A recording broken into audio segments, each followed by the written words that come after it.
আল্লাহ আমাদের প্রাণের অভিভাবক বেগম জিয়াকে আল্লাহ আপনি সুস্থ করে দেন। আল্লাহ বাংলাদেশের সামনে আরো কঠিন সময়, এই কঠিন সময়ে ওনার বেঁচে থাকা খুব দরকার।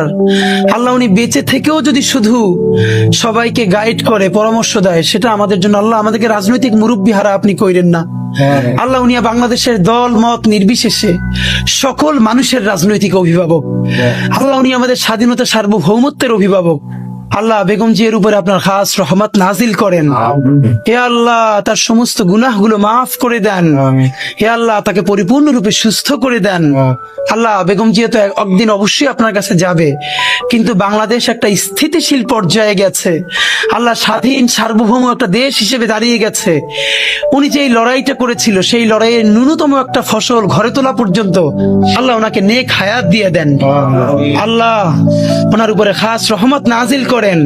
অতি দ্রুত ওনাকে শেফায়ে কুল্লিয়া আজেলা দেন। রব্বানা তাকাব্বাল মিন্না ইন্নাকা আনতাস সামিউল আলিম ওয়া তুব আলাইনা ইন্নাকা আনতাত তাওয়াবুর রহিম। আলহামদুলিল্লাহি রাব্বিল আলামিন।